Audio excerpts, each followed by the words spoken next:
Today, I'll be sharing with you our 10-day Norwegian road trip.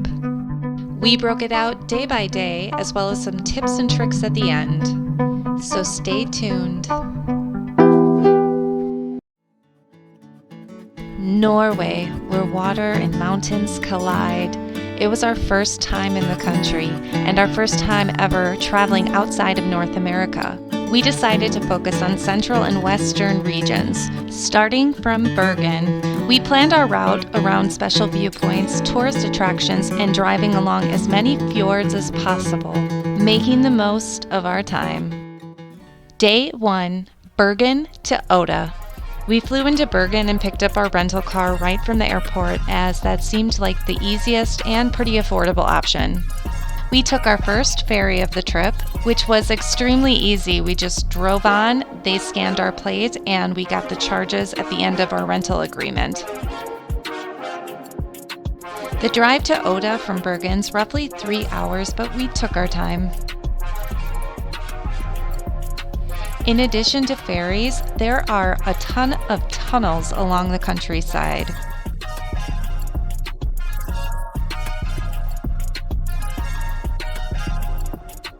Along with waterfalls, big and small.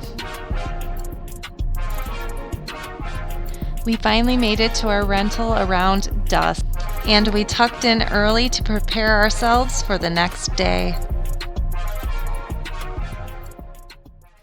Day 2, Trolltunga.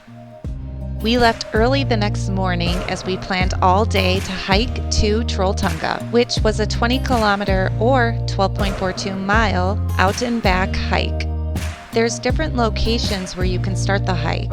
We decided on the shortest, which was from the P3 parking lot. We did reserve a spot in advance as it's limited parking, which you can do through the Trolltunga website, but you also have to pay separately for the toll road when you get there.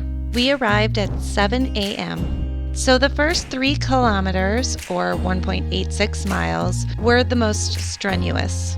We definitely would recommend hiking boots and poles. There was plenty of natural water sources, so we didn't need to load up on extra water bottles. There are also no restrooms in this rocky wilderness. The last 7 kilometers, or 4.3 miles, were pretty even without many incline or declines, with serene alpine lakes, glacial streams, and epic views. The Trolltunga rock formation attracts visitors far and wide. It sits 700 meters above a lake and juts out over the cliff. We did have to wait about 15 minutes in a line to walk out on it, as everyone takes turns to get their photos. Since it was September, we did wear layers, and it was quite windy and cold at the end. On the way back, the decline was quite intense for us, as our knees were shaking by the end. Overall, the hike took us about 8 hours.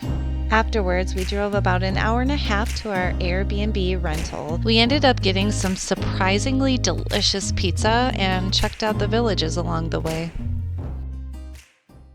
Day 3. Flam. We spent the next day sightseeing on our drive north. The road to Flam takes you over Hardanger Bridge and through Valevik Tunnel, which even has a roundabout, one of the more fascinating tunnel systems in Norway. This route takes you through green valleys, spotted with waterfalls. When we arrived at Flam, we decided to take the well-known railway. The train runs up to the high mountains and is about a 2-hour ride. The views from this route were spectacular.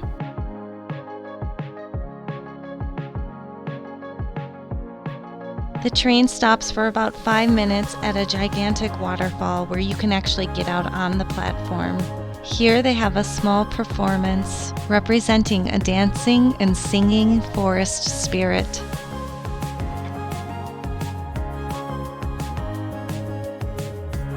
Afterwards, we continued on our journey and went to check out the Borgund Stave church, which was built in the year 1200. We did have to pay about $12 each to walk on the grounds and go inside the church.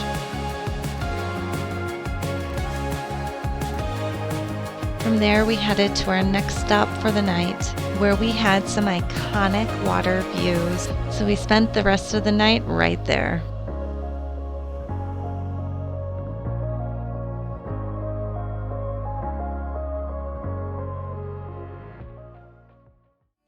Day 4, Jostedalsbreen National Park. The next day, we started our journey through Jostedalen Valley, where we had a glacier hike planned. It is a toll road. You can pay there, or it'll scan your license plate and you can pay online. We ended up paying twice because we had to go back for our lunch that we forgot to pick up at the visitor center. This road had some unique scenery and winded through the sparse woods. It ends up at a blue lake at the bottom of the glacial valley.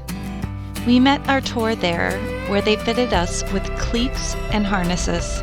We took a short boat ride across the lake to where the hike starts. The starting point is also accessible by a walk from the parking lot. On our way up to the ice, we passed running water and over bridges. The group was tethered together, and we climbed leisurely. The glacier was magnificent, with pockets of blue ice peeking through and fresh, crisp water to taste. Overall, I'd say the hike is a easy to moderate skill level. This was by far one of our favorite highlights of the entire trip. After this amazing hike, we headed north. This drive took us through a scenic route between the mountains. There was a really cool overlook where we could see all the mountains and peaks that surrounded us. This plateau is also spotted with cairns. These rocky landmarks help navigate travelers through the region. Although this area was very desolate, we spotted some sheep miles and miles from civilization. We made it to our stop for the night and stayed in one of these classic grass-roofed huts. Day 5. Andalsnes and the Atlantic Ocean Road. This was our longest stretch to drive. Starting from Lom Municipality, we ate breakfast with some waterfall views and headed on our way. This road took us alongside the Trolltunga mountain range. Unfortunately, the popular winding mountain pass was closed, but driving along these insanely tall cliffs was still magnificent. When we finally arrived in Andalsnes, we decided to take the Ramsdal gondola. There were quite a few tourists, as this is a popular cruise port. This cable car gave us 360 views. The height was terrifying, but the views were majestic. At the top of the mountain, there are platforms, a restaurant, restroom facilities, and gorgeous views of the fjord and valleys. From there, we headed to the coast to drive on the Atlantic Ocean Road. This was such a contrast to the countryside, with wide open ocean views and mountains in the distance. It was really neat driving over these unique bridges on the water. From there, we headed over to our cabin for the night, which was one of our favorite places we stayed. We had to row our own boat to our own private island for the night. It was quite the adventure, but rustic and cozy. We were then lucky enough to end the night with the northern lights, witnessing Aurora Borealis.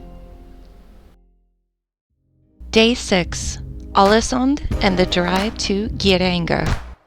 We now headed south to go to the coastal town of Alesund. This scenic drive took us a bit inland. The port town of Alesund is a popular cruise stop, and while there were many tourists there, it did not feel overcrowded. The center had many of the classic buildings on the canals and waterfront. We chose just to walk around and check out the interesting shops and historic buildings. This was one place we'd wish we'd spent more time at, but we had to head to Geiranger for the night. This route took us up and down through the mountains. We followed the winding road down into the Geirangerfjord valley. We did end up splurging and staying at the Grand Fjord Hotel. It did not disappoint. The views, service, and location were totally worth it.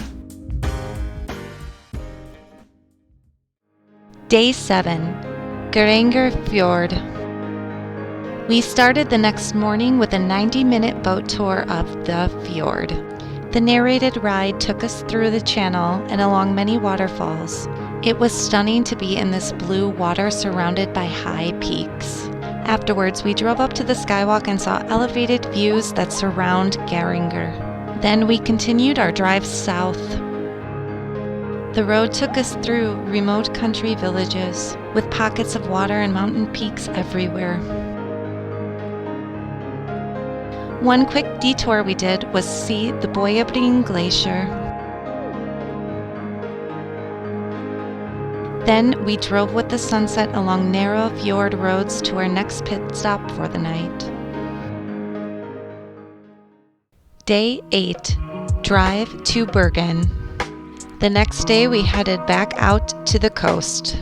We planned the route to take as many roads as close to the water as possible. We actually did sight some porpoises swimming on the way. We ventured out to the Fjord Coast Regional and Geopark, which didn't have many public places to get out at, but was a really neat drive. A lot of the roads this way are insanely narrow, with only room for one vehicle, but luckily there wasn't much traffic. We made it to Bergen late afternoon. This was our final destination where we had planned to stay 2 nights in the historic Bryggen area. When we arrived in Bryggen, it was crowded. The streets were full of visitors. It is absolutely a tourist area, but there's a reason why. Bryggen is a historic harbor district. It is one of the oldest port cities in Norway. It was fascinating walking around these old buildings with cobblestone alleys and vintage-looking storefronts.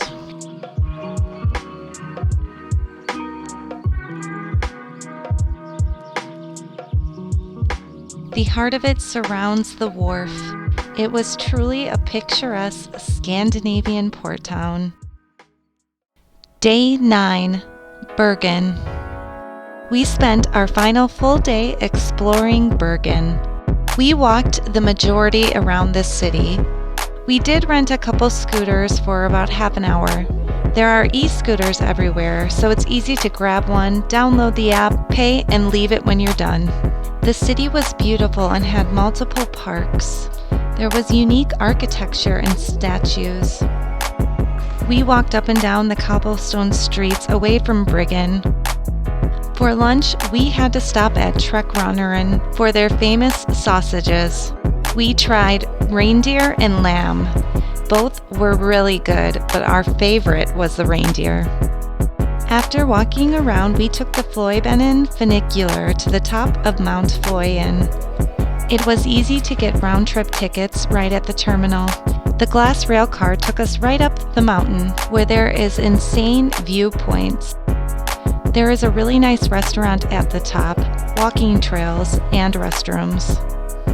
Here is where we sat back, relaxed, sipped a few drinks, and watched the spectacular sunset over Bergen and the ocean. This was an amazing memory for our last night in Norway.